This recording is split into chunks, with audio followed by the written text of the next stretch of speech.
InsyaAllah kita mulai dengan Ummul Quran Al-Fatihah. A'udzubillahi minasyaitonirrajim. Bismillahirrahmanirrahim. Alhamdulillahi rabbil alamin arrahmanirrahim maliki yaumiddin. Iyyaka na'budu wa iyyaka nasta'in. Ihdinas siratal mustaqim. Siratal ladzina an'amta 'alaihim ghairil maghdubi 'alaihim waladdallin. Amin. أعوذ بالله السميع العليم من الشيطان الرجيم. بسم الله الرحمن الرحيم. إن الحمد لله نحمده ونستعينه ونستهديه ونستغفره ونعوذ بالله من شرور أنفسنا ومن سيئات أعمالنا. من يهده الله فلا مضل له ومن يضلل فلا هادي له. أشهد أن لا إله إلا الله وحده لا شريك له وأشهد أن محمدا عبده ورسوله. Qala rabbi shrah li sadri wa yassir li amri wahlul 'uqdatam min lisani yafqahu qawli. Rabbi zidni 'ilman amma ba'. Qala Rasulullah sallallahu alaihi wasallam, bada'ul islamu ghariban wa sayaudu ghariban kama bada', fatuba lil ghuraba. Wa man ghuraba ya Rasulullah? Alladzina yaslihun idza fasadan nas, atau kama qala Rasulullah sallallahu alaihi wasallam. Assalamualaikum warahmatullahi wabarakatuh. Alhamdulillah, kita syukur pada Allah diberikan kesempatan pada malam ini untuk bersama-sama kita bertemu, dan alhamdulillah pada malam ini kita sama-sama menyambung satu tajuk berkenaan dengan keperluan yang asas kepada sebuah kebangkitan, sebuah tajdid yang amat diperlukan. Saya telah pun menyampaikan pada siri yang pertama, di mana pada tajuk ini kita telah menyatakan bahawa di dalam apabila kita mengkaji kebangkitan daripada pelbagai bangsa, daripada pelbagai umat barat dan timur, daripada sekalian seluruh dunia, daripada sejarah dan sebagainya, maka kita telah melihat memerlukan beberapa perkara yang asas, sebagaimana yang digambarkan. Salah satunya ialah Al-Imam Hasan Al-Banna rahimallah dalam kitabnya Risalah, hal nahnu qaumun amaliyun, adakah kami ini orang-orang yang, adakah kita ni nahnu hal nahnu qaumun amaliyun, adakah kami ini termasuk orang-orang yang beramal. Jadi dalam kitab ini dia telah membuat beberapa analisa, antaranya dia telah mengkaji tentang beberapa keperluan asas yang diperlukan untuk kebangkitan sesuatu bangsa, sesuatu umat. Dan insya-Allah kita akan sambung lagi. Kita telah pun berbincang secara umum 4 perkara yang telah pun dia sebut. Saya akan tambah pada hari ini yang kelima. Tujuan yang jelas. Satu, kita mesti memulai tujuan yang jelas, maknanya hidup kita, kerja kita, belajar kita, bergaul kita, berorganisasi kita, segala yang kita buat di atas muka bumi ini mestilah mempunyai satu tujuan yang jelas. Apa tujuannya? Jadi kita ada bincang sedikit yang lepas. Kemudian begitu juga mempunyai sistem yang jelas, manhaj yang jelas. Maknanya kita mesti tahu macam mana nak capai, apa nak capai, dan kemudian lepas tu kita mesti tahu macam mana cara, sistem apa nak guna untuk mencapai. Bukan kita hanya mengikut arus. Kalau kita ikut arus, maka kita akan tidak berjaya. Contohnya macam hari ini, kalau kita seorang yang berada dalam parti politik, maka kita hanya ikut arus parti politik yang ada pada hari ini, maka kita tidak akan berjaya untuk membina tajdid dan kebangkitan. Kalau kita satu pertubuhan Islam ataupun NGO dan sebagainya pun sama. Kalau kita tidak ada tujuan yang jelas, matlamat yang jelas, al-hadaf yang nak dicapai, dan kemudian kita tidak ada manhaj, sistem yang nak mencapai kepada tujuan itu yang jelas pun sama, kita tak akan capai pada kebangkitan. Begitu juga marahan harakah Islam. Kita lihat hari ini harakah Islam kadang-kadang tujuannya jelas. Parti Islam kadang-kadang tujuannya nampak jelas, nak membina Islam, tetapi manhajnya, dia punya sistemnya tak jelas. Maknanya kadang-kadang matlamat dah jelas, nak capai negara Islam lah, nak buat hudud lah, kisah lah yang kita dengar lah di dalam kempen-kempen, dalam ucapan-ucapan, dalam kenyataan-kenyataan yang dikeluarkan sama ada parti politik ataupun NGO ataupun gerakan Islam. Tetapi bila melihat kepada manhaj, masih ikut arus lagi, masih ikut arus jahiliyah, masih bersama dengan sistem jahiliyah, tidak terfikir pun untuk nak membina satu yang mengikut sunnah. Kalau sunnah hanya bahagian janggut je sunnah, bahagian semayang je sunnah, bahagian program-program ceramah sunnah, tapi bahagian lain tak sunnah. Contohnya bahagian ekonomi masih redha dengan riba. Kita nak buat apa-apa kena pinjam. Nak buat projek apa? Projek perumahan Islam contohnya. Kenapa nak buat perumahan Islam? Kerana kita nak membina perkampungan Islam. Tetapi nak menjayakan projek itu menggunakan bank, riba. Jadi perkampungan Islam ke mana? Perumahan Islam ke mana? Islam ke mana? Jadi sebab itu manhaj tak jelas. Manhaj tidak jelas. Jadi di sini kita lihat bagaimana kita perlu faham apabila tujuannya Islam, jalannya juga mesti jalan yang sesuai dengan sunnah, kan? Sebab tu Rasul sallallahu alaihi wasallam telah menggambarkan, dihurai oleh para ulama kita, para alim ulama yang muhakkikin, yang muktabar, ulama yang muhakkikin, yang berpegang dengan hak dan juga hidup bersama al-haq, mati bersama al-haq, dan yang muktabar, yang kita terima, yang diterima oleh jumhur ahlus sunnah wal jamaah. Kita sebutlah ahlus sunnah wal jamaah, ya, sebab hari ni orang duk sebut aswaja. Jadi nak sebut kat sini, ulama-ulama tu mengatakan dalam kaedah syarak kata apa? Al-ghayah la tubarrilu wasitah ataupun wasitah atau wasilah. Nah ini kaedah syarak apa dia? Al-ghayah, matlamat, tidak menghalalkan jalan. Jadi maknanya nak Islam tapi cara ambil riba. Nak buat sistem Islam tapi caranya pinjam bank. Nak buat perumahan Islam tapi caranya pinjam sistem riba, liberal kapitalis. Kita masih lagi mempunyai perkara-perkara yang berkaitan dengan jahiliyah arus, maka kita akan kalah, pasti kalah, pasti tidak bangkit, pasti tidak tajdid. Apa lagi tajdid? Kita sebut pasal tajdid ni sekarang ni, kebangkitan. Semua sebut pasal kebangkitan, tapi kita bergelumang dengan riba, kita bergelumang dengan sekular. Nak bentuk sekolah agama Islam, asrama sebagainya, tetapi masih lagi ambil sistem sekular dalam pendidikan. Masih lagi belajar sains tetapi memisahkan dengan kuasa Allah. Belajar ilmu hisab, matematik, tapi memisahkan daripada hakikat yaumul hisab. Kita memisahkan.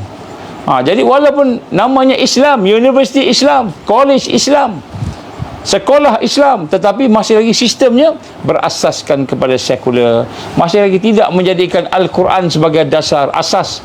Anak-anak tidak menguasai Al-Quran, cikgu-cikgu tidak menguasai Al-Quran. Jadi macam mana kita nak melaksanakan tajdid? Kita jelas tujuan nak Islam, tapi manhajnya, sistemnya, cara kita nak capai kepada matlamat tadi bukan Islam. Kita ikut arus. Arus guna riba, tak apa kot, rohsah kita kata, ambil keringanan, kita pun ambil riba. Namanya apa? Koperasi Islam, tapi ambil pinjaman riba. Namanya kan pertubuhan Islam, tapi ambil sistem sekular, liberal. Masih lagi menggunakan sistem-sistem yang ada dalam arus jahiliyah yang ada pada hari ini, menyebabkan walaupun namanya harakah Islam, gerakan Islam, walaupun namanya NGO Islam, walaupun namanya pertubuhan Islam, tetapi apabila manhajnya tidak jelas, sistemnya tidak jelas, maka dia akan menuju kepada ghairal Islam. Sebab itulah yang digambarkan oleh Allah Subhanahu wa taala, ya ayyuhallazina amanu udkhulu fi silmi kaffah wa la tattabi'u khutuwatis syaitan innahu lakum aduwwum mubin. Wahai orang beriman, masuklah kamu ke dalam Islam secara menyeluruh, semua sekali, kafatan, lengkap. Jadi suruh masuk menyeluruh, ini tujuannya dapat Islam. Kemudian wala tattabi'u khutuwati syaitan, jangan kamu ikut jejak langkah syaitan. Kenapa jangan ikut jejak langkah syaitan? Kerana dialah musuh kamu yang nyata. Jadi kita hari ni duk ikut juga riba. Saya nak buat projek Islam, saya nak buat sekolah Islam, madrasah Islam, saya nak buat Ma'had Islam, tapi masih lagi guna pinjaman bank, masih lagi menggunakan riba, interest. Kadang-kadang dia kata ni bukan interest, ini pinjaman cara Islam, tapi hakikatnya riba juga. Macam itu. Jadi macam mana? Oh, saya nak merawat diri saya ni, saya nak merawat diri saya ni, saya nak membina satu pusat rawatan Islam, tapi masih lagi menggunakan perubatan Rockefeller, perubatan yang merosakkan umat Islam. Tak semualah, tapi nak sebut kat sini kan, asasnya masih lagi kan bioweapon, chemical weapon, masih lagi tidak kembali kepada tibbun nabawi, tidak kembali kepada holistic medicine, perubatan secara holistik, perubatan secara tibbun sunnah, tibbun nabawi itu sunnah, perubatan cara homeopati contohnya yang natural, contohnya. Jadi masih lagi nak berpegang dengan perubatan-perubatan yang Rockefeller punya. Jadi kita kata nak buat pusat rawatan Islam, nak buat sekolah Islam, nak buat universiti Islam, tapi asas masih lagi sekular, asas masih lagi sains, sains sebagai religion, sains sebagai agama. Kita ajar anak-anak kita percaya dengan sains, percaya dengan fakta. Kita kena berpegang dengan fakta. Fakta itu apa? Sains. Itu yang bila dah besar besok dia langgar Quran. Kenapa? Quran dia kata tak sama dengan sains, padahal sains tu yang salah sebab dia tak sampai lagi teknologi Quran. Jadi kita lihat hari ini bagaimana keadaan umat yang hari ini kadang-kadang tujuannya nampak Islam, tetapi manhajnya pula, caranya pula tidak mengikut sunnah Rasulullah sallallahu alaihi wasallam. Masih lagi tarbiyah kan, macam mana saya gambarkan tadi, Islam bermula dengan dagang, kata Rasulullah sallallahu alaihi wasallam, bada'ul Islam ghariban, Islam bermula dengan dagang kan, wa sayaudu ghariban, kemudian dia akan kembali pada dagang kama bada, bagaimana dia bermula dulu. Fatuba lil ghuraba, beruntung orang yang ghuraba, orang yang sedikit, yang ganjil, yang asing. Maka sahabat bertanya, wa man ghuraba, siapa dia mereka ghuraba ni ya Rasulullah? Allazina yaslihun idza fasada nas, mereka lah orang-orang yang mengislah diri mereka. Maknanya dia islah, dia baiki diri dia tak ambil benda-benda yang haram ni, dia tak ambil benda-benda yang syubhat, dia tak ambil benda yang makruh, dia ambil benda yang sunnah, benda yang wajib, yang sunnah. Jadi di sini kita lihat bagaimana keadaan umat hari ini tak jelas. Macam mana nak melakukan kita kata tajdid, macam mana ramai kata saya nak ikut Imam Mahdi, saya nak ikut Imam Mahdi. Ada yang menyatakan saya dah dapat dah, kita ni Melayu ni dah dapat dah panji-panji hitam ni. Panji hitam daripada mana? Daripada Osmaniyah tu, bagi ke sini. Tapi kita masih sayang dengan riba, masih lagi sayang dengan syirik, masih lagi sayang dengan kehidupan sekular, liberal. Jadi maknanya kita lihat hari ini kita hanya bercakap sahaja. Macam mana pertolongan Allah nak bersama dengan kita dalam keadaan peperangan yang ada berlaku pada hari ini? Gaza diserang hebat, Gaza diserang hebat. Kita hari ini tengok sedih, nangis. Lepas tu tak tahu nak buat apa. Marilah kita pakat-pakat boykot. Kita pun boykot lah, boykot sana, boykot sini, boykot sana, boykot sini. Tapi sekejap je, lepas tu tak boleh dah.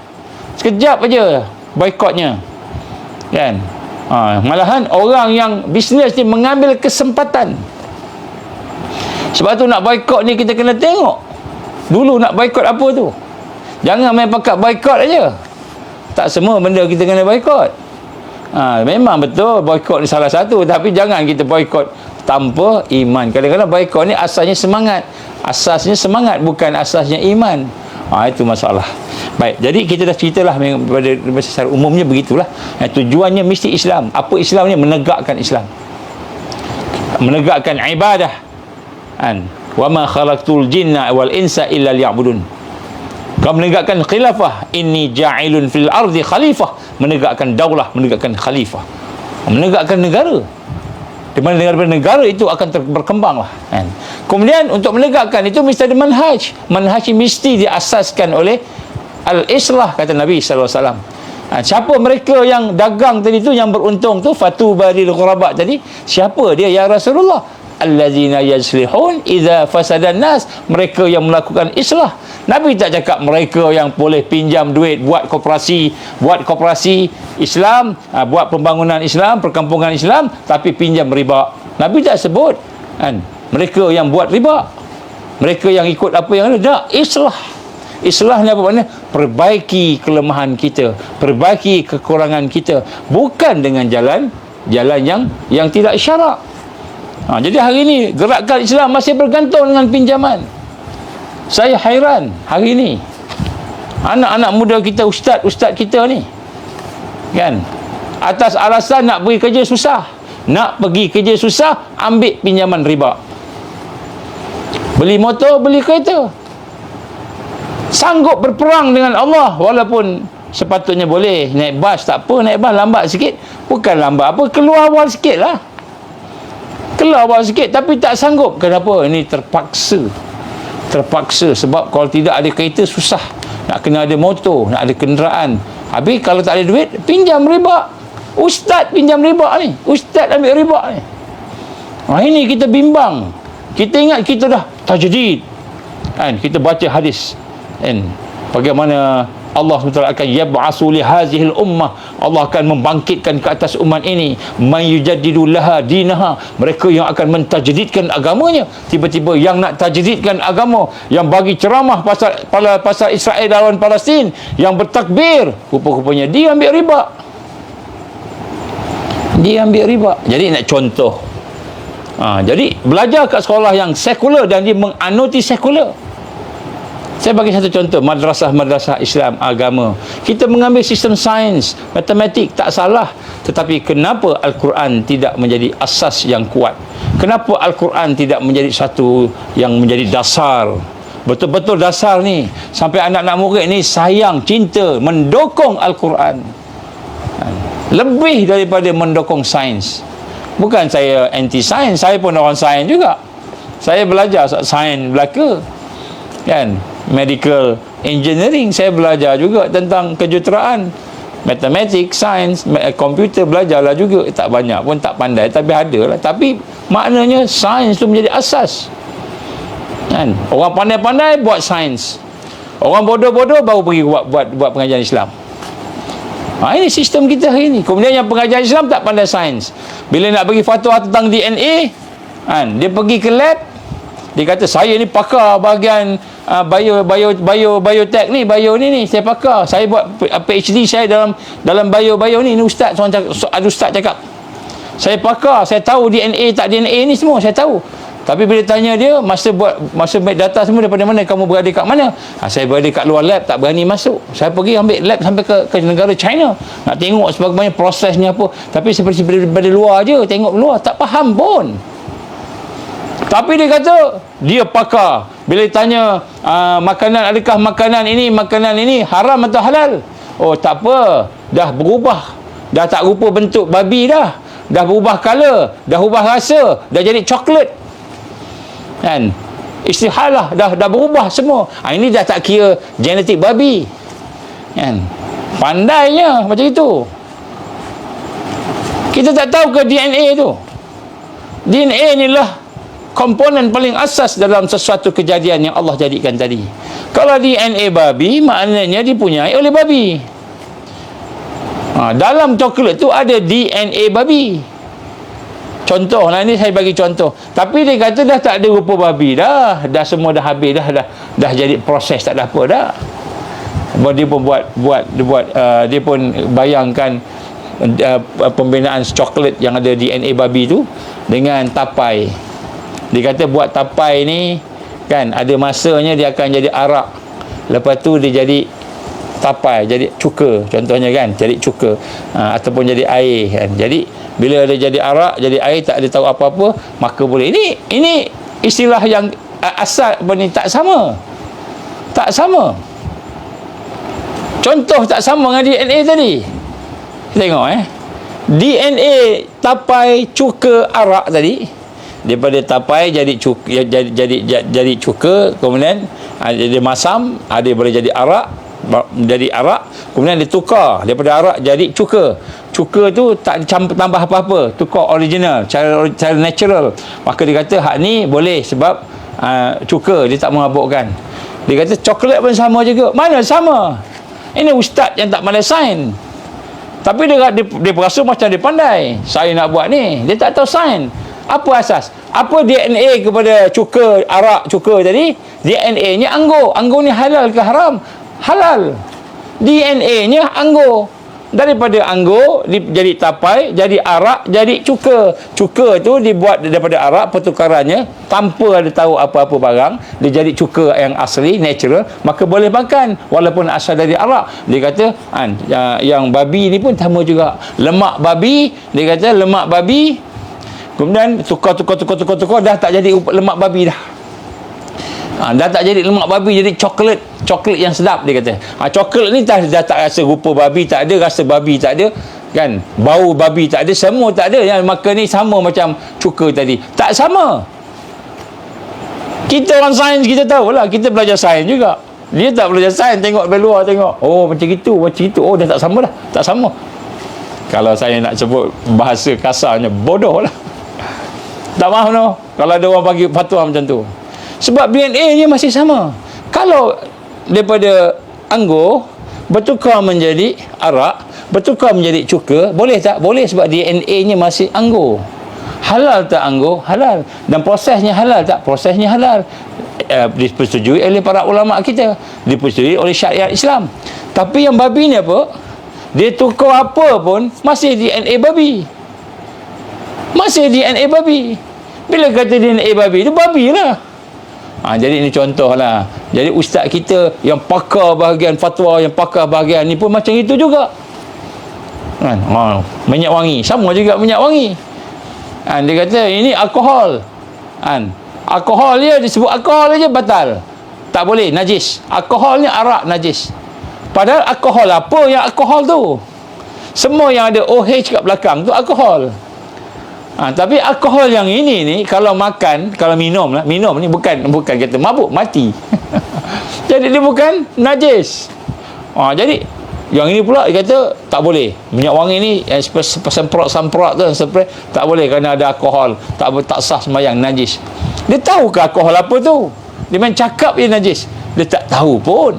Jadi sebab tu saya sebut sini, ada tak pelajarannya? Ada sains, ada yang bagian agama. Yang agama pakarlah agamanya, tapi bodoh bagian sains. Yang sains pula pakar bagian sains, bodoh bagian agama. Inilah sekular yang telah memisah-misahkan. Kita tak tahu apa yang berlaku. Patutnya orang yang belajar sains, dia kena belajar agama juga. Orang yang belajar agama kena belajar sains. Ini contoh manhaj sistem. Kita nak buat sekolah agama. Sekolah agama daripada darjah 1 sampai darjah berapa ke berapa sanawi ke, nak ikutlah 4, 10 sanawi ke. Tapi akhirnya belajar benda-benda sekular. Jadi ulama sekular. Ini contoh. Saya tak sebut siapa-siapa tu. Jangan pula kita tulis mana-mana orang ni, jangan. Saya cuma sebut bagaimana kita nak Islam, manhajnya bukan manhaj yang Islami, manhaj yang datang daripada sunnah. Apa manhaj sunnah? Mesti asasnya daripada Quran dan sunnah. Jangan bertentangan dengan Quran dan sunnah, dengan hadis. Jangan kita pisahkan dunia dan akhirat. Akidahnya mantap, kemudian selepas tu ibadahnya, lepas yang ketiga akhlaknya. Mesti ada akhlak, mesti ada adab. Jadi bukan saja dia belajar tapi tak ada akhlak dan adab. Macam mana yang berlaku pada hari ini. Sampai PhD bahagian agama tapi maki orang. Kan, maki orang, hamun orang. Kerja dia nak berdebat je kerja dia. Ini contoh manhaj. Jadi manhaj yang jelas ini maknanya mestilah manhaj yang berasaskan kepada tarbiyah Islam. Itu contoh. Yang menghidupkan hati. Yang mana daripada hati yang hidup bersama dengan akidah, maka hati yang hidup bersama akidah itu melahirkan kekuatan untuk ubudiyah lillahi wahdah, ibadah. Dan ibadah yang dilakukan dengan secara menyeluruh, secara dengan teratur tadi, melahirkan adab dan akhlak. Maka adab dan akhlak itu membinakan kekuatan. Adab akhlak ni kekuatan. Jangan kita ingat adab dan akhlak tu lemah aja. Ustaz ni cakap lembik aja. Itu tak apa, dia banyak sangat adab, banyak sangat akhlak, beradab-adab kan. Jadi macam tak ada akhlak, macam tak ada kekuatan, lembik. Tak. Abu Bakar As-Siddiq yang dikatakan sebagai lemah lembutnya, tetapi ketika berhadapan dengan ketika tentera-tentera ataupun orang Islam yang murtad pada masa Rasulullah SAW wafat, dia tegas dia keluarkan satu hari sampai 11, 20, kan, kumpulan tentera yang nak pergi menghancurkan orang murtad. Saya tengok, saya bawa je. Orang yang lemah lembut, Abu Bakar As-Siddiq. Dia kalau cakap ni, Abu Bakar As-Siddiq ni, kalau dia cakap dalam sirah dan cerita kisah dia kan, kalau dia cakap suara dia lebih daripada sahabat pun dia dah rasa salah. Ini Abu Bakar As-Siddiq radhiyallahu an. Kalau dia cakap tinggi daripada orang tu pun dia rasa salah dah. Ni Sayyidina Abu Bakar As-Siddiq radhiyallahu an, cukup lemah lembut. Tetapi bila dia memerintahkan tentera melawan murtad, orang murtad, dia pergi dihantam dengan Omar sekali. Terduduk Omar, sahabat-sahabat lain semua kata, ya Abu Bakar, ya Amirul Mukminin, kita tak perlu perang lah, kita pergi hantar pendakwa, kita pergi proses dia, buat satu tempat, kita buat satu kelas kan, memulihkan akidah kan. Memulihkan akidah, pemulihan akidah sebagainya, kita buatlah macam itu, kita ada kuasa, kita boleh buat. Tak, kata Abu Bakar As-Siddiq kan, walaupun dulu dia zakat, hari ini dia tolak zakat itu murtad. Tolak zakat, walaupun satu utas tali yang dulunya dia bagi kepada Rasulullah SAW sebagai zakat, hari ini dia tak nak bagi tali itu. Bukan untanya, bukan kudanya, bukan kambingnya, tak, tali je. Tak nak bagi pun, aku perang, kata Abu Bakar As-Siddiq radhiyallahu anhu. Ini orang yang lemah lembut, terkenal dengan akhlak, tetapi tegas dalam pelaksanaan Al-Quran dan pelaksanaan syariat. Sehingga akhirnya lepas daripada itu barulah sahabat-sahabat nampak, oh, sungguh-sungguhnya Amirul Mukminin ini benar, Abu Bakar benar. Kalau Nabi Allah Abu Bakar tak buat macam ni, tentulah kan ramai yang akan murtad keluar Islam, ramai kan akan menjatuhkan Islam, jadi orang munafik. Macam pada hari ini ramai orang munafik. Jadi sebab tu kita lihat hari ini kan, tajdid dia bukan hanya kena tujuan yang jelas, manhajnya, sistemnya mesti. Sebab tu kita kena ada ilmu, bukan main pakat-pakat ikut, jumpa guru sana sikit, jumpa guru sini sikit kan. Kita pergi jarah guru sana lah kan, murabbi, jarah guru sini lah, murabbi, kita pergi sana lah, cikgu sana bagus, nampak macam dia ceramah bagus, masuk YouTube selalu, kita pergi jumpa dia lah, bergambar ramai-ramai. Itu dah cukup dah duduk dalam manhaj. Bukan, manhaj bukan macam tu. Manhaj adalah manhaj yang menyeluruh. Dia meliputi aspek pemikiran, dia meliputi aspek jiwa, dia meliputi aspek fizikal, aspek-aspek kekuatan, aspek-aspek membina kekuatan sistem. Kita buat apa? Setakat suluk aja. Suluk aja tak cukup. Itu bukan manhaj, itu hanya kerohanian. Setakat baca berzikir, suluk. Kita uzlah, itu bahagian jiwa, kenalah ada, tapi itu bahagian tu je, dia ada lain. Islam ni kan satu sistem kehidupan. Sebab tu hari ni kita lemah, sebab kita telah memecahkan bahagian-bahagian Islam. Kita seronok bahagian ekonomi Islam yang akan membawa kebangkitan Islam. Kita pun fokus ekonomi je, tarbiyah tinggal, Quran tinggal, sembahyang pun tinggal, nak buat ekonomi Islam. Salah kan. Ada saya nak fokus kepada hati kan, saya nak fokus pada hati, maka saya kena jumpa ni solok buat semangat berzikir. Kita ada tarikah kita ada kita punya jalan kita, tapi tak fikir pasal jihad, tak fikir pasal dakwah. Sama kita je, itu juga mungkar. Kita memisah-misahkan. Nabi kata apa? Wala talbisul haqqa bil batil. Jangan kamu campurkan aduk ada hak dan batil. Jangan kamu ambil sebahagian. Afatu'minuna bi ba'dil kitab wa takfuruna bi ba'd. Kamu ambil sebahagian, kamu kufur ke sebahagian. Tak, kami tak kufur pada sebahagian. Kami yakin Islam ni ekonomi, Islam ni juga siasah, Islam ni juga jihad, Islam ni juga dakwah. Bukan hanya sekadar tazkiyah nafs saja, kami yakin. Tapi kenapa tak buat? Maka maknanya yakin tadi tak sama dengan amalan tadi. Mesti buat, mesti laksanakan. Bina sistem Islam.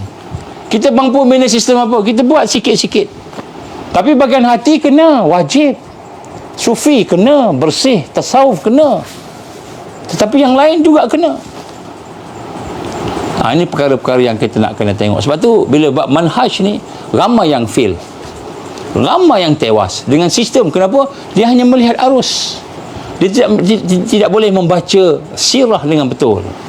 Kalau Nabi kata sahabat-sahabat pergi berniaga, kan, sampai kata Nabi sallallahu alaihi wasallam, kalau siapa yang travelling sebab berniaga ke sebab apa travelling, boleh jamak qasar sembahyang, boleh dipendekkan jadi 2 rakaat daripada 4 rakaat, boleh digabungkan zuhur dan asar. Kenapa? Sebab travelling, pergi bisnes. Maknanya bisnes tu penting tak? Penting. Sebab tu solat boleh dijamakkan, solat boleh diqasarkan. Itu solat. Jadi kita hari ni fokus pada satu je. Kita kata saya nak suluk je. Saya nak suluk supaya hati saya bersih, saya boleh merasai kebahagiaan, merasa bersama dengan Allah, saya rasa tenang bersama Allah. Betul lah hati kita tenang bila itu. Tapi adakah kita mengamalkan Islam yang diperintahkan dari Rasulullah sallallahu alaihi wasallam, yang telah diperintahkan oleh Allah? Apa Allah perintah?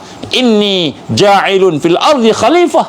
Kan? Aku nak jadikan di atas muka bumi ini khalifah. Orang yang ada kekuatan, orang yang ada sistem, yang memegang sistem Islam. Kita tengok fokus satu je. Jadi sebab tu kita kena tengok betul-betul. Kan? Manhaj ni bukan manhaj hanya manhaj hati je. Nak baiki hati je. Kita besok bimbang. Depan Allah besok Allah tanya. Hari ni ada orang cakap, kenapa nak susah-susah sangat Palestin? Kenapa nak susah-susah sangat kisah Masjid Aqsa ni? Kita penting kita bersihkan hati, kita zikir, kita doa. Yang penting kita dengan Allah terjamin, kita jaga semua yang wajib yang kita. Ingat, tengok Palestin tu tak wajib ke? Tengok Palestin tu tak wajib ke? Kan? Laisa minna, kata Rasulullah SAW. Man lah yantam bi amril muslimin. Mereka yang tidak mengambil berat tentang urusan umat Islam, bukan daripada golongan kami. Awqamaka Rasulullah sallallahu alaihi wasallam. Jadi mana manhaj tu kena jelas. Ini kita dah bincang dah lepas. Kemudian lepas tu kita bincang juga bagaimana antara keperluannya lah kita kena orang yang berhidup bersama manhaj yang syamil dan kamil, manhaj yang menyeluruh, dan manhaj yang kamil, yang sempurna. Yang syamil dan kamil. Syamil ni apa? Yang menyeluruh semua aspek. Aspek hati, jiwa, bersihkan hati, tasawuf. Aspek kita nak tazkiyatun nafs, tazkiyatun nufus. Kan? Nak bersihkan jiwa-jiwa kita daripada kekotoran. Aspek nak bersihkan dosa. Aspek nak beramal dengan amalan soleh. Itu aspek tasawuf. Itu kena ada. Sufi. Aspek salafi kena ada. Salafi ni apa? Salafi nak kembali kepada Rasul sallallahu alaihi wasallam. Nak kembali kepada ajaran Rasul, bukan bid'ah, bukan khurafat. Tapi jangan salah faham pula. Orang ni ada sebahagiannya dia bid'ahkan orang, dia khurafatkan orang. Kan dia je betul. Padahal benda tu semua adalah ijtihad. Ni ada pula satu grup ni. Dia nak kira yang tersurat aja. Hadis kena buat yang ni. Ada buat ini. Orang lain punya pandangan tak nak ikut. Qunut kan. Ini bid'ah. Baca Yasin bid'ah. Tahlilan bid'ah. Ada pula orang itu nak olok-oloknya kembali pada salafi. Dia kata Nabi tak buat. Nabi tak buat, kenapa kita buat? Ada tak perkara yang Nabi tak buat tapi sahabat buat? Ada tak? Cuba kita tanya dekat mereka ni. Dia kata Nabi tak buat. Kita ni lebih pandai daripada Nabi ke? Kita ni lebih pandai daripada Rasulullah sallallahu alaihi wasallam. Nak buat sesuatu amal yang Nabi tak buat, dia buat macam itu. Jadi kalau buat tu apa? Bid'ah lah. Benda bid'ah ni dalalah. Dalal ni sesat. Sesat masuk neraka. Itu gitu pula salafinya. Kod salafi. Salafi bukan macam tu. Nanti kita akan bincang salafi ni. Kita akan bincang nanti. Tapi nak sebut kat sini, kadang-kadang sampai peringkat macam tu, dia ekstrim bahagian salafiyah. Dia ekstrim bahagian sufiyah. Dia ekstrim bahagian ibadah. Ibadah dia ambil. Tapi ibadah yang mana? Ibadah yang khusus-khusus. Bahagian Mekah, bahagian umrah, bahagian haji. Kenapa fokus kat umrah dan haji? Sebab bola bisnes. Ada bisnes, travel agent boleh buat situ. Ana jadi mutawif, sekali pergi 3,000 ana dapat. Kan? Ana dapat ibadah lagi, ana dapat sekian-sekian lagi. Boleh buat umrah banyak kali. Ana dapat. Rupanya dia duk ajak orang bukan kerana memang ubudiyah lillahi wahda, sekadar bisnes saja supaya dia dapat duit. Ini juga ada dalam hadis-hadis akhir zaman. Orang yang menjalankan umrah dan haji untuk duit, untuk dunia, bukan untuk akhirat. Ini pun keluar juga dalam hadis akhir zaman. Jadi contoh, maknanya kita nampak hari ni ikut arus ni macam-macam penyelewengan berlaku. Kenapa? Kerana tidak faham hakikat kan, pengorbanan Nabi, jihad, dakwah dan tarbiyah yang hakiki, yang sebenar. Ini yang kita nak cerita ni. Barulah layak kita tajdid menjadi man yujaddidu laha dinaha, mereka yang mentajdidkan agama, yang membangkitkan kekuatan, syuur, semangat, rohul jihad, yang bangkitkan semangat perjuangan yang sebenar. Orang yang faham Islam sebagai satu sistem kehidupan tanpa dia memisah-misahkan. Jadi ini juga ada perkara lain yang kita lihat, bagaimana hari ini kadang-kadang tuan-tuan guru kita pun dia melarang. Kalau nak ikut tarikat saya, kena putus dengan orang lain. Saya saja. Saya minta maaf benda ni berlaku seolah-olah tarikat itu sahaja yang akan diterima oleh Allah Subhanahu Wa Taala. Atau sekolahnya jamaah itu yang akan masuk syurga, jamaah lain tak masuk syurga. Ini pun satu fitnah yang berlaku. Sebab tu kita nak sama-sama faham manhaj ni bukan hanya sekadar satu aspek aja fokus, tapi kena menyeluruh. Ini memang kadang kita nampak. Lepas tu, tapi ustaz, kalau saya ikut tarikat ni, saya ikut syekh ni, tuan guru ni, hati saya tenang. Tapi kalau saya ikut hak syumul ni, hak menyeluruh ni, macam-macam masalah. Nak kena pergi ladang lah pula, nak kena meniaga juga, nak kena ibadah juga, nak kena solok lagi, macam-macam ni ustaz. Pening kepala ustaz, hati saya tak tenang. Macam mana ustaz nak kena bincang pasal Palestin lagi, Masjid Aqsa lagi, tak tenang ustaz. Tapi saya dengan syekh ni, dia duk ajar saya tarikat solok ni, saya rasa tenang. Kita tenang sebab ikut Islam atau tenang sebab ikut nafsu? Kalau kita tenang sebab ikut nafsu, memanglah kita buat benda yang kita suka. Apa yang kita suka? Ibadah. Memang ibadah dia akan bagi ketenangan. Zikir banyak, dengar ceramah yang kita nak, memang kita seronok. Duduk kat satu kelompok kita, sama-sama kita zikir-zikir, tenang hati. Duduk masjid iktikaf, tenang hati. Betul. Tetapi adakah bila kita keluar, hidupkan ekonomi Islam, menghidupkan pendidikan Islam, menghidupkan sistem-sistem Islam yang lain, hati kita tak tenang? Maknanya kita tenang ikut nafsu, bukan tenang kerana mengamalkan Islam. Sedangkan Allah menggambarkan kepada kita, Islam ni menyeluruh.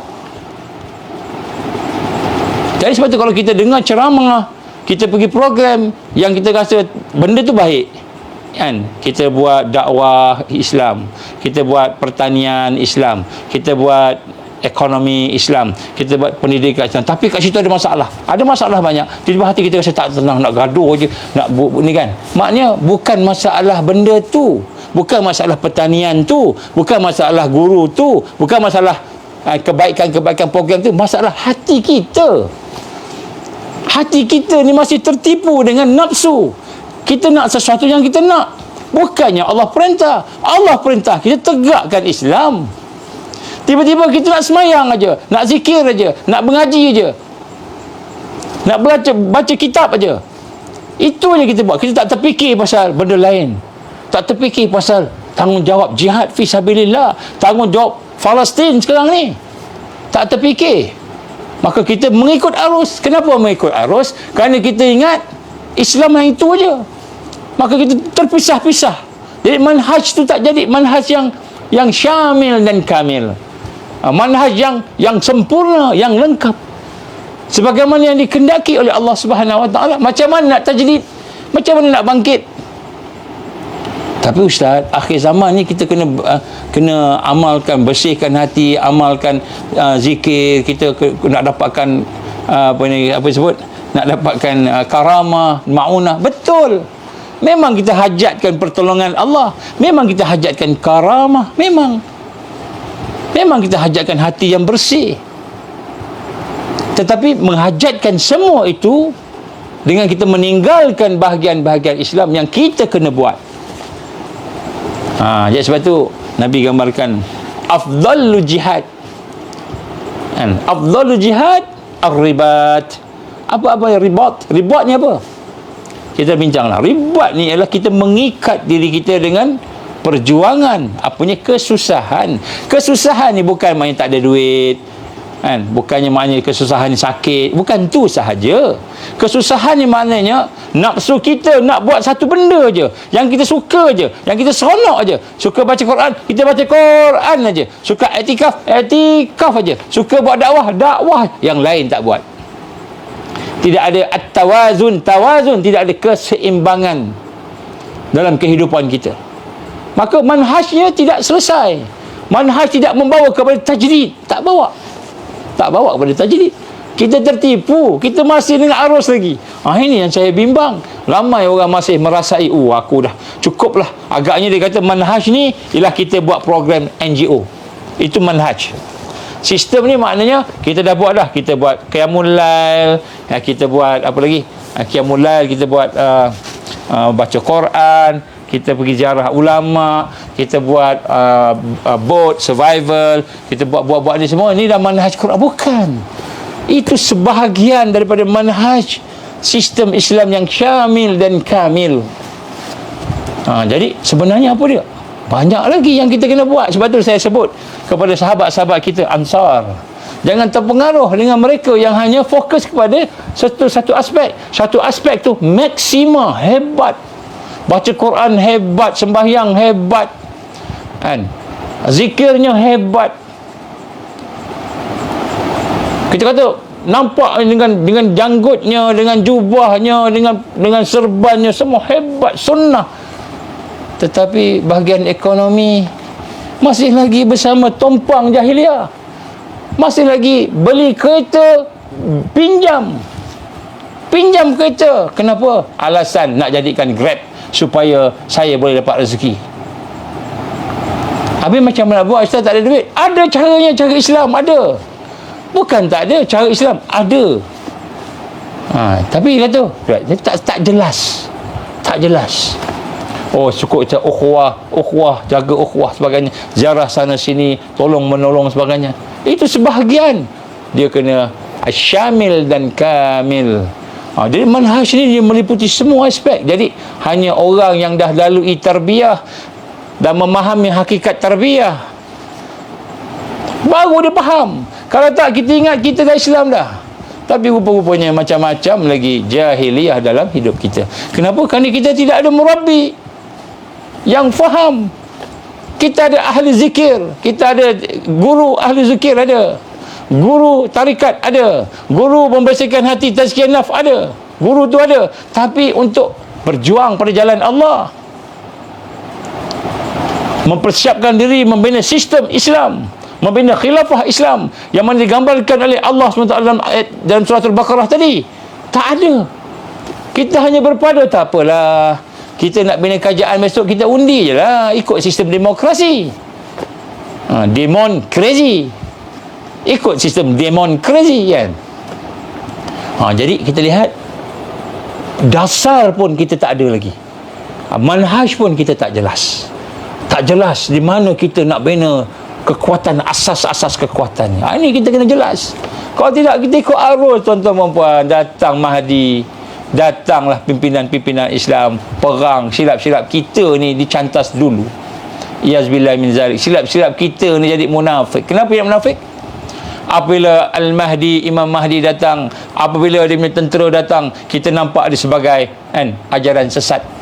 Kenapa ajaran sesat? Sebab satu dunia cakap ajaran sesat.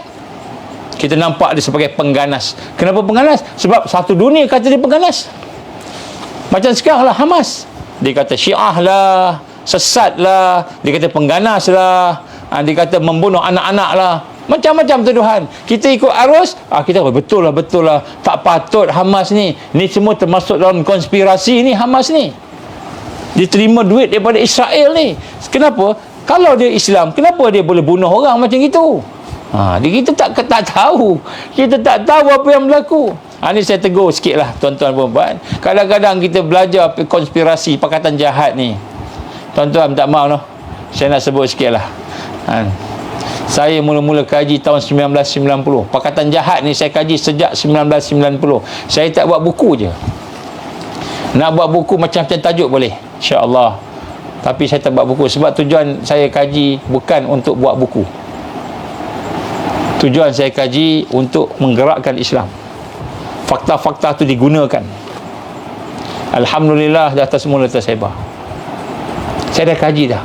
Jadi apabila orang Islam mula mengkaji tentang pakatan jahat, benda ni mula tersebar, maka anak-anak muda kita seronok nak kaji pakatan jahat, Freemason, Illuminati, Committee 300, and Trilateral Committee, macam-macam lagi lah, kan, kumpulan-kumpulan secret society ni. Kemudian bila dikaji, maka dia mula tengok tanda-tanda, nak meramal, tengok tanda nak buat ramalan, tengok tanda buat ramalan. Ini cocok logi, kata orang Indonesia, ramalan. Jadi ramalan ni mesti ada asas.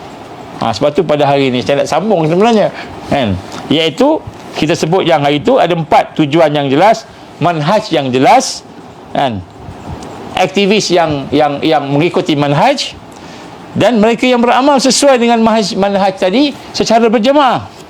Ada 4, kan. Hari ni saya nak sambung sikit lagi lah.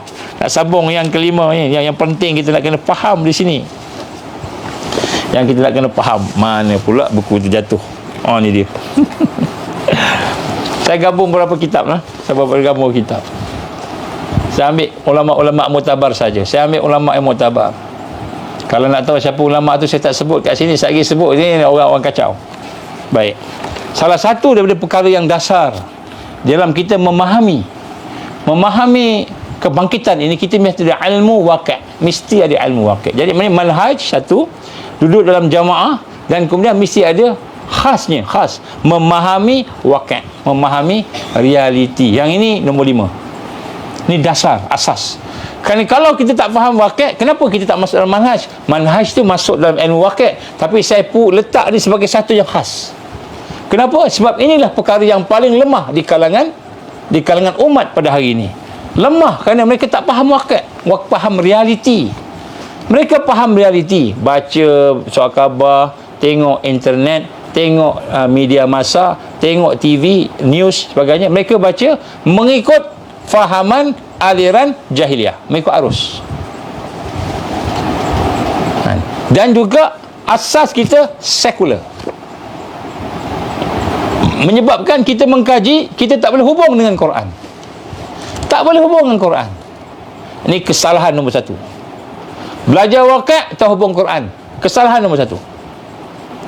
Kesalahan nombor 2, belajar waqi' tak faham hadis dan sunnah akhir zaman, terutamanya hadis-hadis akhir zaman yang ada tersurat, yang ada tersirat. Ini kesalahan nombor 2. Kesalahan nombor 3, dia tidak faham sirah Rasul sallallahu alaihi wasallam. Apalagi dia nak mengkaji dan menganalisa sirah Nabi sallallahu alaihi wasallam sebagai asas kepada pergerakan Islam. Ini nombor 3. Jadi kita nak baca waqi', kita tidak ada kefahaman Al-Quran, basic Al-Quran, kita tidak ada basic hadis, kita tidak ada basic sirah Nabi sallallahu alaihi wasallam, sirah para sahabat, para tabi'in, tabi'in, pengikut sahabat, pengikut sahabat, sampailah kepada, kan, khulafa ataupun kita kata khilafah yang ada, Umayyah, Abbasiyah, yang akhir sekali Osmaniyah. Tak faham dia punya fasa-fasa tadi, tak faham kronologi pembangunan dan masalah qadiyah Islamiyah, qadiyah permasalahan Islam yang sebenar. Tak faham qadiyah Islamiyah. Kita tak faham apa dia masalah Islam sebenar ni. Macam mana kita nak faham Islam ni? Tak faham yang itu. Kemudian kita tak faham pula fiqh haraki, tak faham pula fiqh tentang harakah pergerakan Islam. Tapi kita buat kajian. Akhirnya yang kita dapat, pahaman kita tu macam mana digambarkan oleh ulama kita. Mereka yang membaca buku kitab, tapi dia tidak ada asas dasar Quran, tak ada guru pula tu, maka sudah tentulah syaitan jadi guru dia. Syaitan jadi gurunya. Tak mahu, saya memang minat pakatan jahat antarabangsa sejak saya first degree, sarjana muda lagi. Saya mengkaji Tetapi saya mengkaji masa tu, walaupun saya minat mengkaji, tapi saya mengkaji, alhamdulillah ada seorang guru, 2 orang, 3 orang guru. Semua syekh belaka, dan mereka pakar bahagian mengkaji, dan mereka ada Quran, dan mereka ada hadis, dan mereka pakar sirah. Jadi apabila kita baca realiti yang ada tu, dan kita melihat Quran, kita melihat hadis, kita melihat sirah Rasul sallallahu alaihi wasallam dan sejarah sahabat-sahabat Nabi, radhiyallahu anhum, dan juga pergerakan Islam, khalifah-khalifah selepasnya, Umar bin Aziz, zaman Abbasiyah, zaman Umayyah dan sebagainya, sampai Osmaniyah. Dan selepas habis Osmaniyah pula ada gerakan Islam pula, gerakan Ikhwanul Muslimin, Jaman Islami, gerakan Tabligh dan sebagainya. Semua tu ada dia punya pengajarannya. Waqi', gerakan Al-Mahdi di Libya ataupun di Sudan dan sebagainya. Ada macam-macam gerakan Sanusi, gerakan Mahdi di Sudan, macam-macam gerakan Islam ni, Jamaah Islami di Pakistan contohnya dan sebagainya. Jadi kita belajar, kita tengok sirah macam mana kepimpinan ulama yang ada, yang mengeluarkan, kita kata, perkara-perkara dalam fatwanya, dalam kenyataannya, barulah kita punya kajian realiti itu lengkap. Itu pun tak lengkap lagi. Kita kena ada ilmu rijal, tak banyak pun sikit. Apa ilmu rijal ni pula? Ilmu rijal ni mesti ada kepakaran, memahami, mengenali psikologi dan personality pimpinan-pimpinan dunia. Contoh, tengok Anwar Ibrahim, kita kenal dia. Tengok Tuan Mahathir, kenal dia. Tengok Datuk Seri Najib, kenal dia. Boleh baca. Ilmu rijal, memahami. Jadi ini semua ni adalah termasuk dalam memahami waqi'. Jadi kita tengok hari ni ramai yang tak faham ni.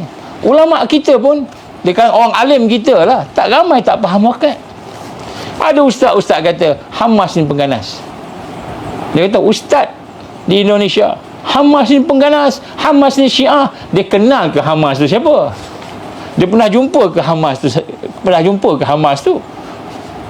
Ada pula kata Syiah ni bagus, kita kena jadikan contoh revolusi Syiah contohnya. Dia kenal ke Syiah ni apa?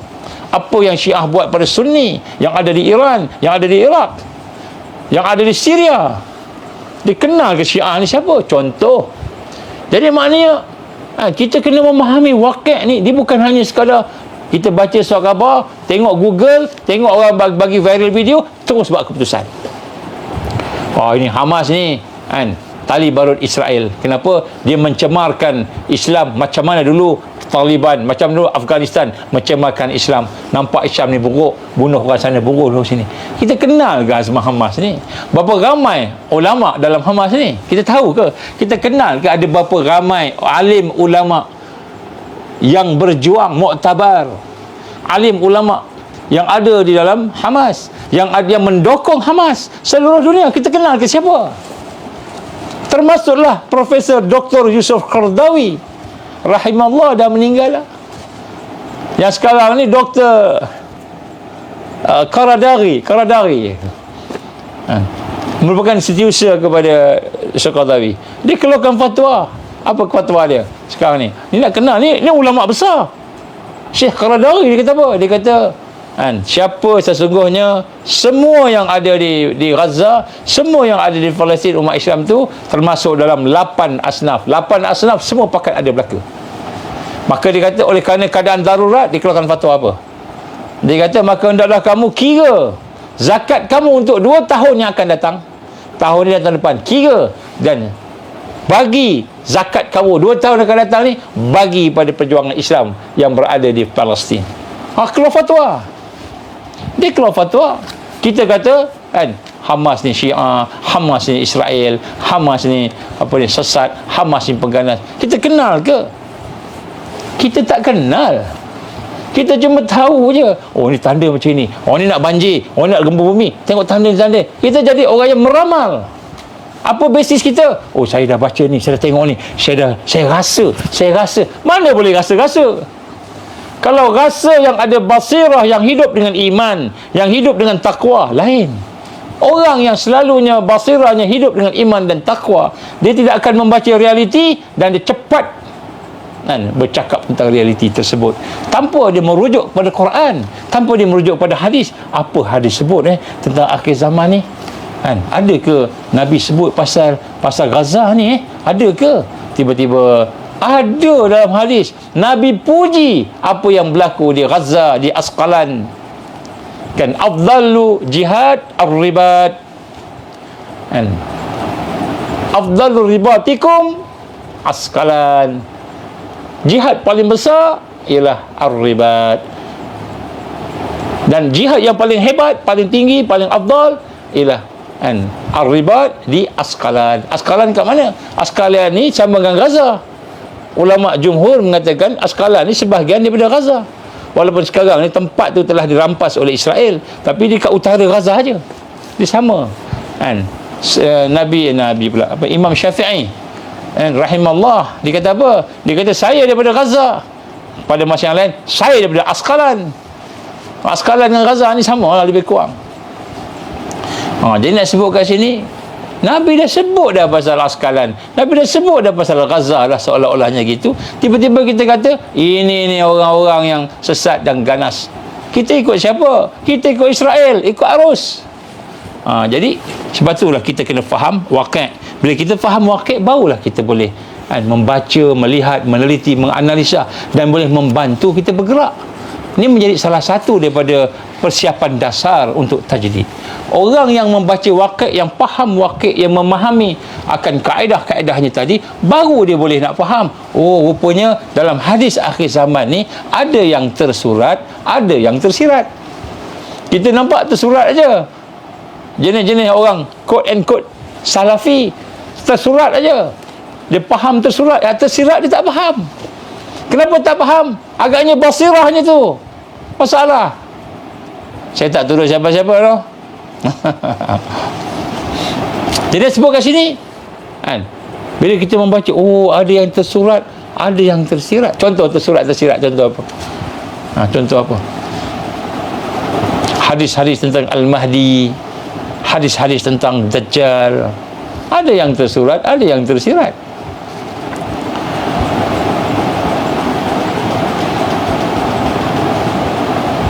Dajjal boleh terbang ke sana ke sini seperti angin, naik seperti kenderaan dia seperti keldai, telinganya seperti keldai, kan, besar sebagainya. Nabi bayangkan kenderaan Dajjal kan. Masa tu mana ada kapal terbang? Yang tersiratnya kapal terbang, jet kapal terbang yang tersirat. Tapi dalam hadis tak adalah sebut jet, kapal terbang jet, tak adalah. Tapi zaman kita ni bila baca hadis tu yang tersurat tu, Nabi sebut kenderaannya begini seperti angin, lajunya begini kan.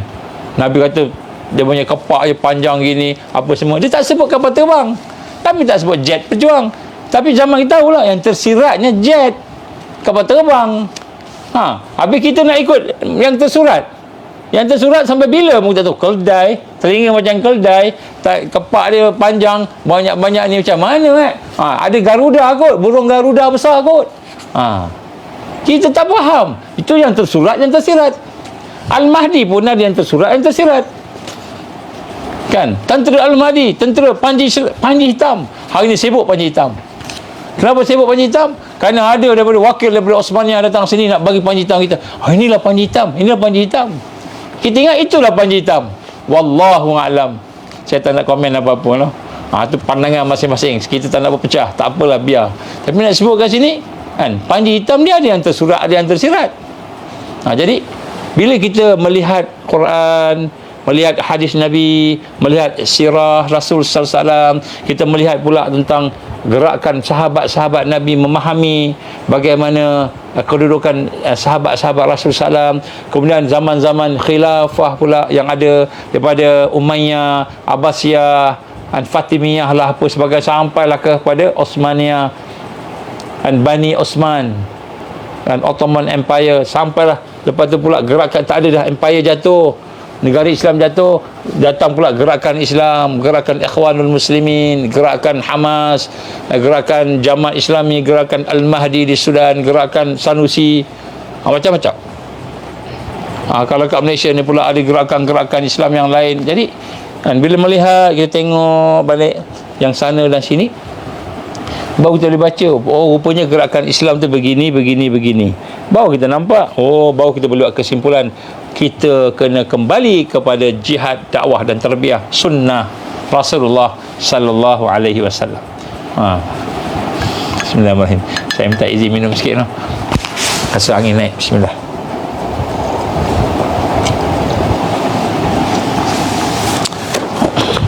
Jadi memahami realiti. Saya cuba ringkaskan.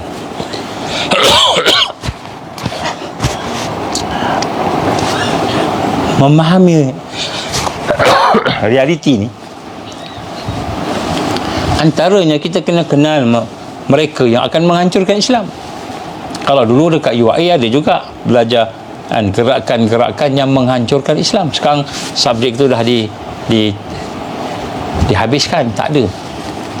So bila memahami tentang itu, sudah tentulah kita akan melihat dalam kajian kita, secara umumnya ada 3 musuh yang besar. 3 musuh yang besar. Kita tengok Hamas, Islam. Siapa yang nak lawan Hamas ni? Contoh. Siapa yang nak lawan Islam ni?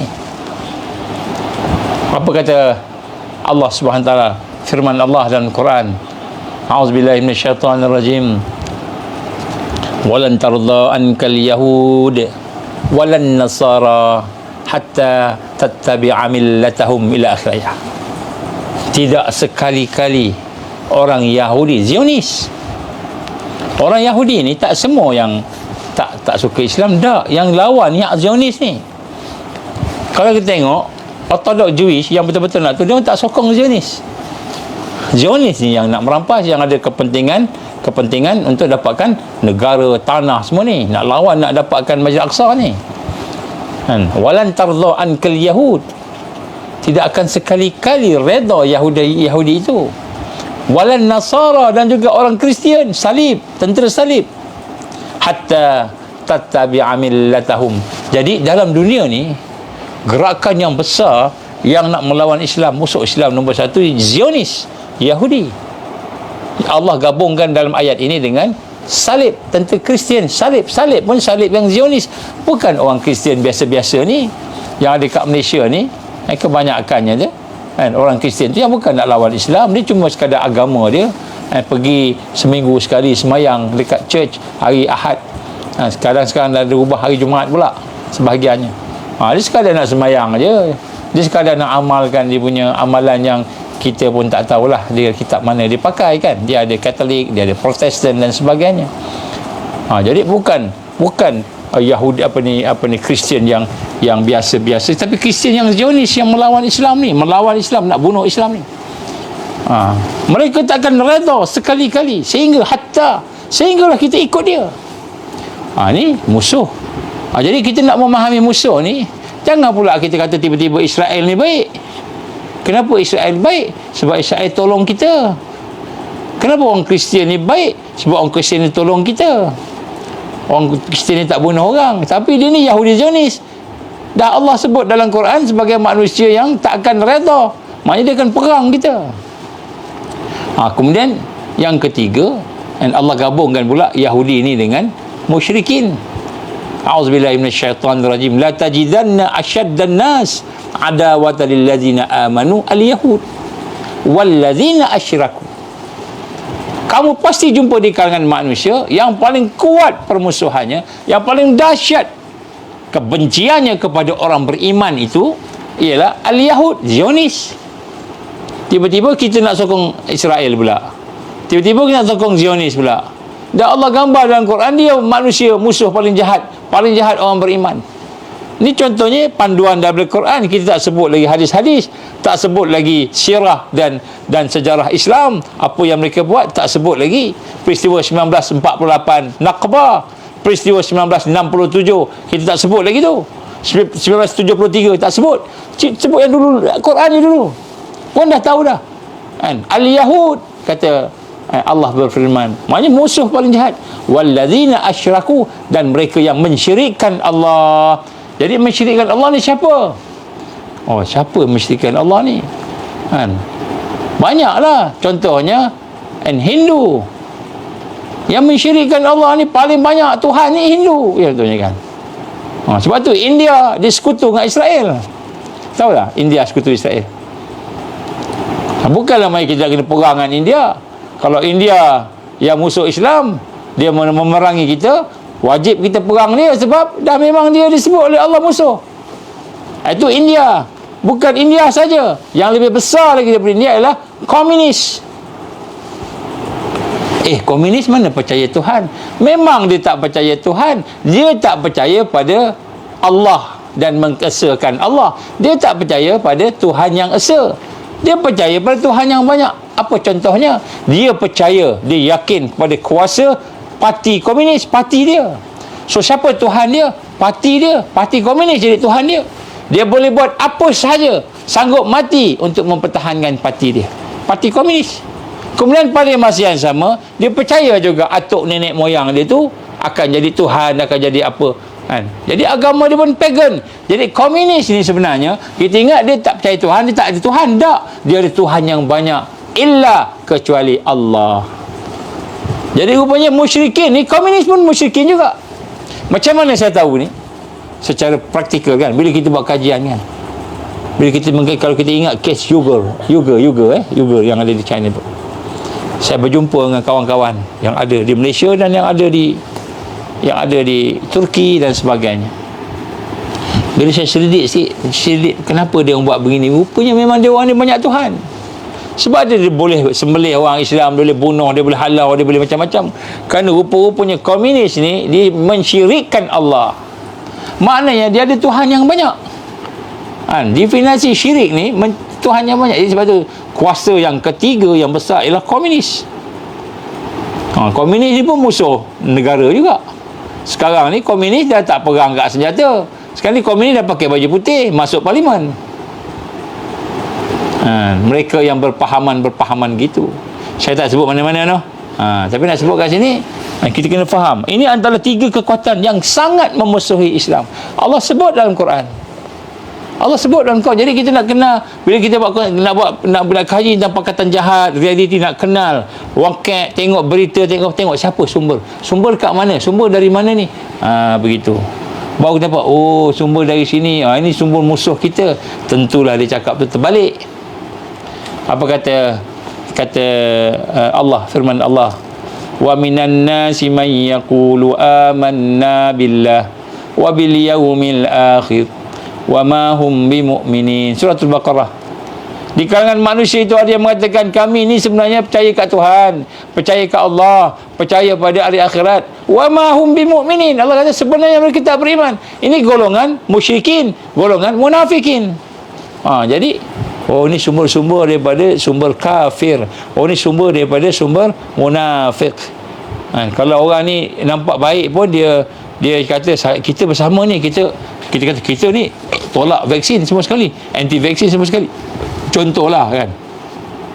Dia ni anti vaksin lah, dia ni tak suka dengan fiat money lah sebagainya. Dia sama dengan kita.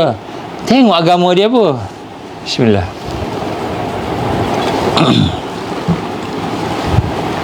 Kalau dia bukan mukmin, dia bukan muslim yang bertakwa, bukan mukmin yang bertakwa yang benar, maka kita kena berhati-hati. Mungkin dia salah satu daripada tiga ni.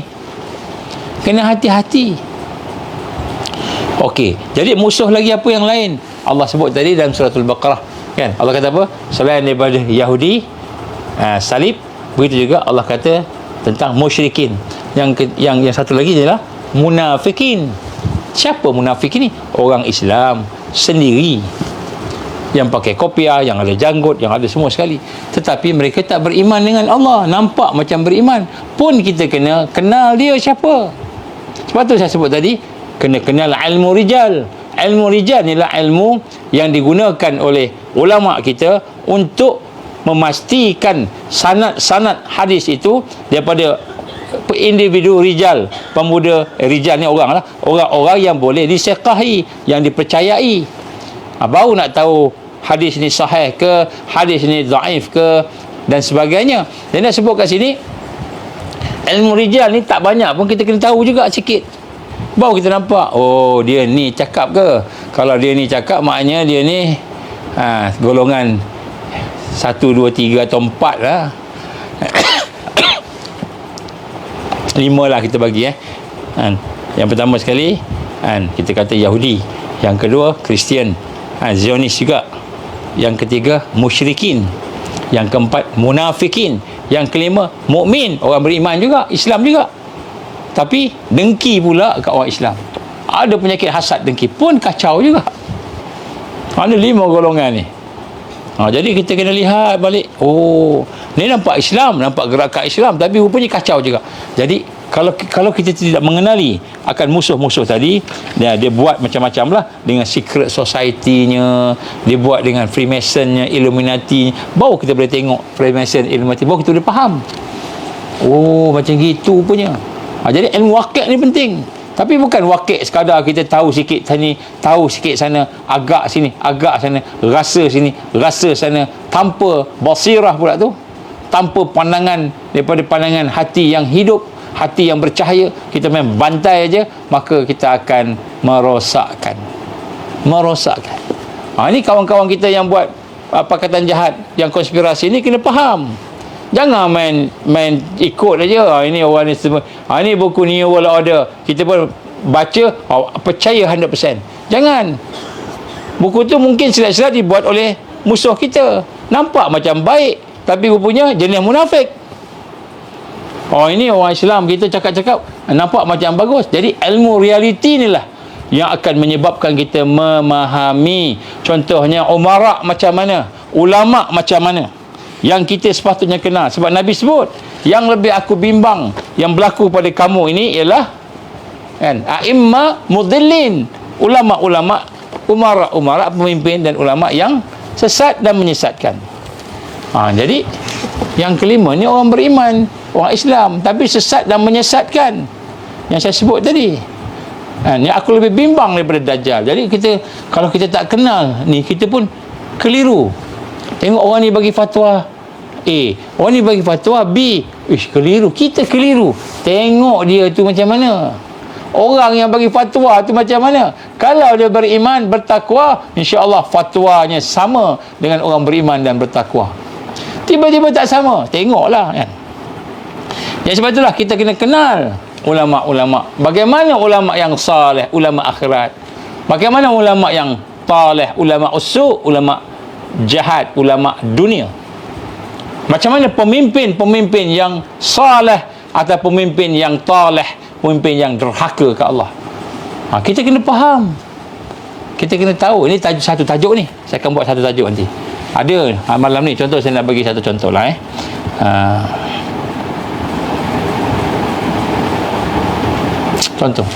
contoh satu ulama mesti ada ilmu. Kemudian ilmu tu pula macam mana? Ilmu yang kita melihat dia amalkan, ilmu yang kita melihat dia memperjuangkan Islam dan berjuang pada jalan Allah. Contoh bukan ilmu untuk cari makan, ilmu untuk cari makan, bukan. Kenapa? Ada bayaran rupanya, ada gaji yang didapat rupanya, ada pangkat yang dipegang rupanya. Dekat pula dengan pemimpin-pemimpin yang korup, dekat pula tunduk kepada dia, pada pemimpin yang korup. Tak kira siapa pemimpin tu. Pemimpin yang korup tunduk macam tu. Apa pandangan Mamanda Mufti? Mufti pun kata, tuanku, apa pandangan tuanku? Itulah pandangan Patik. Aku tanya kau bagi kat aku pula. Pada pandangan Patik, sekian. Sebab dia cakap tu apa yang baginda ataupun apa yang menteri nak dengar, bukan apa yang Allah perintah. Ini contohnya ulama usul yang takut kepada manusia lebih daripada takut kepada Allah. Ini contoh. Tajuk ni kita akan bincang kemudian.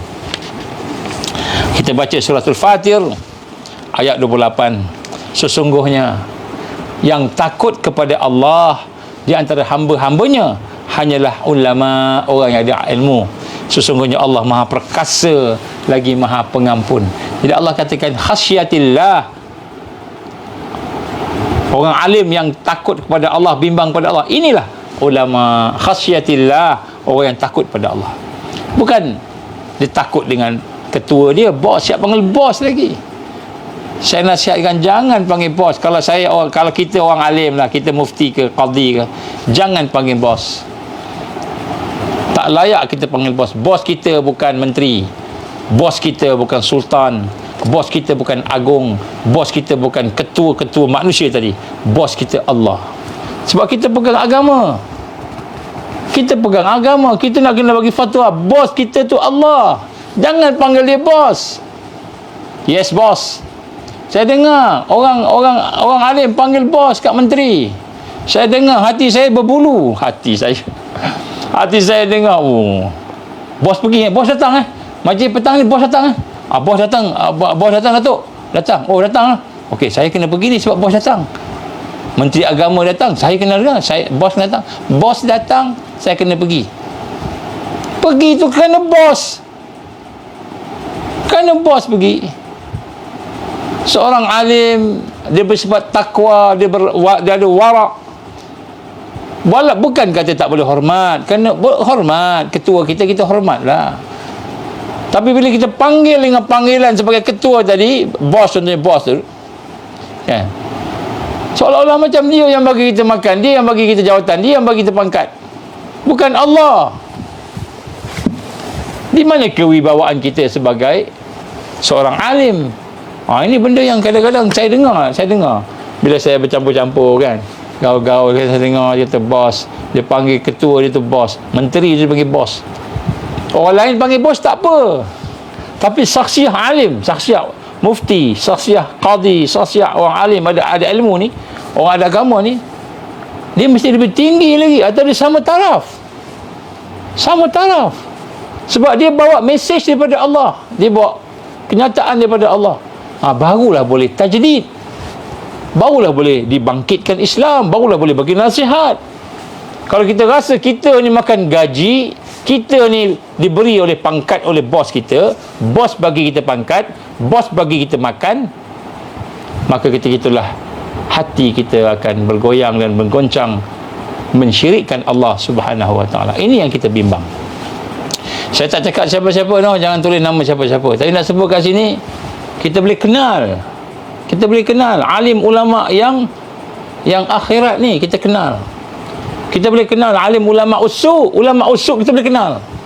Ulama dunia kita boleh kenal, walaupun janggutnya, walaupun serbannya, walaupun jubahnya, walaupun cakapnya berdegang cakapnya, tapi hatinya takut pada makhluk, hatinya tunduk pada makhluk, hatinya sayang dengan dunia, pangkat dia, gaji dia, sayang dengan glamour dia.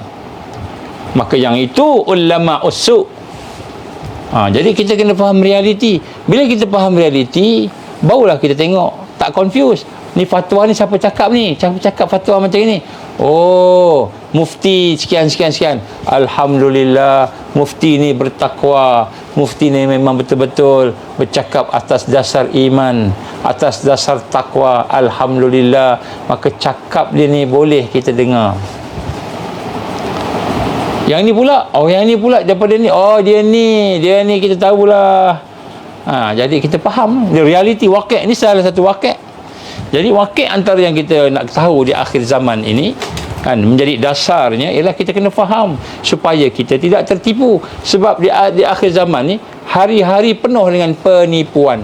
Termasuklah berita yang kita dapat, viral video yang kita dapat, nampak macam orang tu sokong Islam, nampak macam orang tu orang Islam, nampak macam orang tu bersama kita, tapi rupanya munafiqin, musyrikin, Zionis, salibis, salib, tentera salib kan, rupa-rupanya dia menyamar je. Jadi kita kena kenal lah, jangan main ambil je kan. Jadi contoh baik. Jadi malam ni kita nak kena melihat semula kan, antara dasar-dasar tajdid, dia mesti kita ada waqi'.